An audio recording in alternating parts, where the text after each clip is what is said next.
ख़बरनास नवां शेयर कंदा हलूं त ठिकराठे लॻ लालूपत में ज़हरीली लस्सी पीअण सबबि हिक ई घर जा 16 भाती बेहोश थी विया आहिनि। अफ़सोसनाक ख़बर आहे बेहोश थियलनि में 5 वरनि जो कुर्बान जावेद परवेज़ ऐं ॿिया शामिल आहिनि।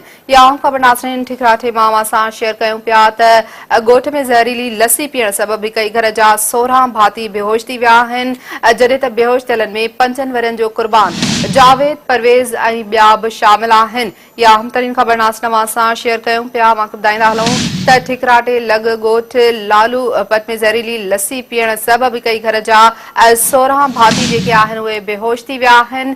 बेहोश थियलनि में 5 वरनि जो कुर्बान जावेद परवेज़ ऐं ॿिया शामिल आहिनि। नाज़ नवां सां या ब्रेकिंग न्यूज़ शेयर कयूं पिया। ॿुधाईंदा हलूं त ठिकराटे लॻ लालूपत में ज़हरीली लस्सी पीअण सबबि हिक ई घर जा 16 भाती बेहोश थी विया आहिनि।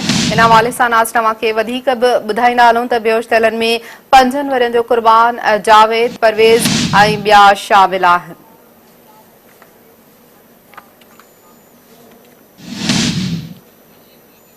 इन हवाले सां वधीक तफ़सील लाइ असां राब्तो कयो आहे सिंध टीवी न्यूज़ जे रिपोर्टर मजीद महर सां। मजीद महर, वधीक अपडेट कजो त ज़हरीली लस्सी पीअण सबबि हिक ई घर जा 16 भाती बेहोश थी विया। जी, ठिकराटो ॻोठ आहे लालूपत, जंहिंमें 16 ॼणा घर जा भाती बेहोश थी विया आहिनि, जंहिंमें 5 ॿार 10 औरतूं हिकु मर्द आहे जेको ज़हरीलो लस्सी जे लाइ ॿुधाइनि था। जेको ख़दशो ॾेखारियो वियो आहे त उहो ज़हरीली लस्सी या जंहिंमें किरड़ी आहे, अहिड़ो को जीत वग़ैरह ज़हरीली मोह आहे, जंहिंजे करे इहे सभई घर जा भाती बेहोश थी विया आहिनि।